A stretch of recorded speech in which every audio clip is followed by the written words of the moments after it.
Bonjour, aujourd'hui nous allons parler des sessions. Alors, on va maintenant parler des sessions.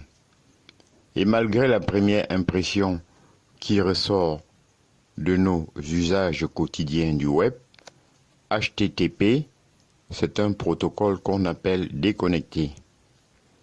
Alors, l'idée derrière le protocole déconnecté, eh bien, c'est que chaque requête est indépendante. En effet, vous faites une requête d'une durée d'une seconde. Vous faites juste une seconde.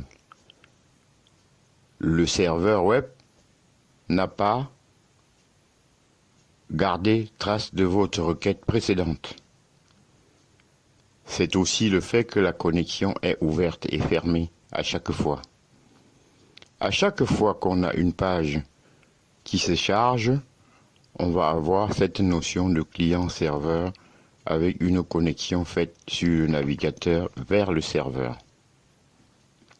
Et alors, la réponse est envoyée. La connexion se referme également. Et c'est un point qu'on utilise tous les jours sur le web. Le fait de s'authentifier sur différents sites. Je reprends l'exemple de mon protocole. Je reprends l'exemple de mon compte bancaire, par exemple. Eh bien, il n'y a pas d'authentification native avec le protocole HTTP et cette notion de session. Le fait d'ouvrir une session, dont, concrètement, à ce qu'on pense, HTTP ne permet pas tout ça. En fait, mais on arrive quand même à faire ça. Donc, on va voir un petit peu comment ça se passe. Donc, cette notion de session, c'est quoi? En fait, elle va permettre de combler ce manque du protocole pour disposer des sites web qui vont avoir des fonctionnalités modernes, comme par exemple lorsqu'on navigue sur un site, notamment un site d'e-commerce. On peut avoir envie d'avoir cette gestion d'historique et de voir les derniers produits qu'on a vus, ou cette notion très importante sur le web d'authentification dont je parlais.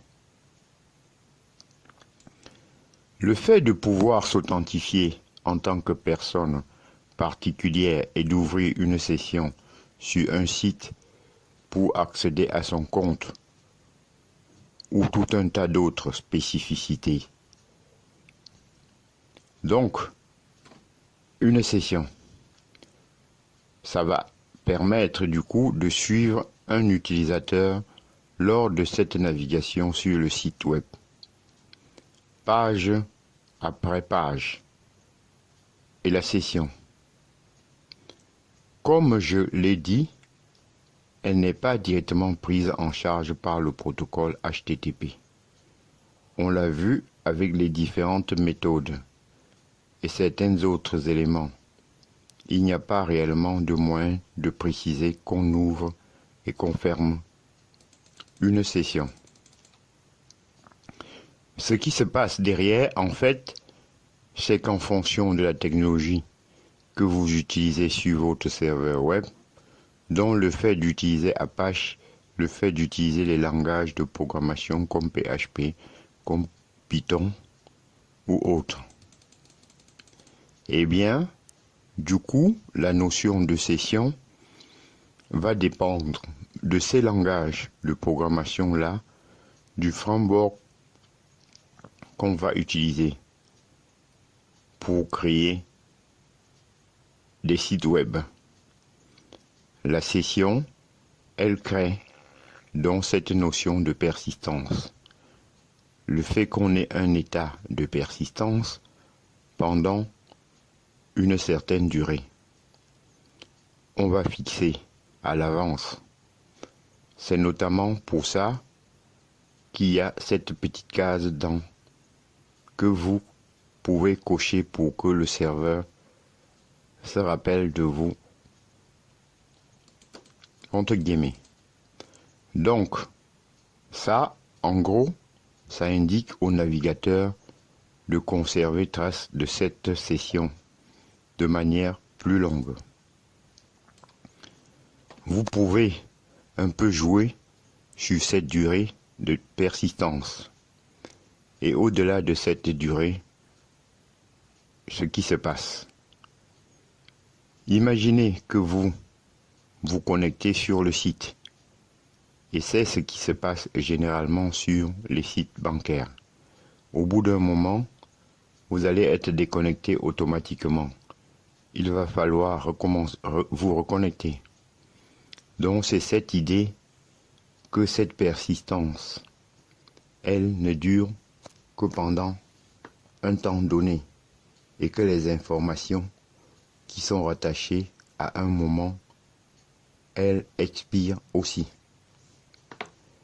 Et ce qu'il faut comprendre, c'est que, du coup, pour que tout cela fonctionne, eh bien, on va voir un petit peu en détail. Maintenant,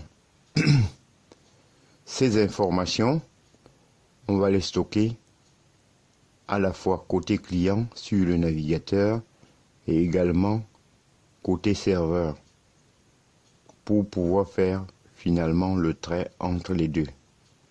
Alors d'un point de vue, cette fois-ci plus illustré, je pense que ça va vous parler un petit peu plus. On va reprendre notre notion de client-serveur, dans la relation client-serveur avec le client d'un côté, le serveur de l'autre, et le réseau entre les deux. Le fait d'avoir Internet au milieu. Donc, imaginons que je navigue sur un site. Ce qui va se passer, c'est que je vais commencer à faire une requête. Oui, je dois commencer à faire une requête. Et bon, là, si c'est le cas, la première fois que j'arrive sur ce site, ça ne va pas être le cas. Mon navigateur ne va pas envoyer des cookies, mais imaginons que je me sois déjà connecté il y a quelques heures. Il se peut que j'ai déjà stocké des cookies. Donc, ce qui se passe, c'est qu'en fait, à chaque fois qu'on envoie une requête du navigateur vers le serveur, si le navigateur dispose de cookies pour le domaine en question, pour le site en question, eh bien, dans les requêtes, il va vous les envoyer en même temps. C'est-à-dire qu'au niveau du serveur, on va récupérer la requête en question, plus des cookies. Donc c'est ma première page.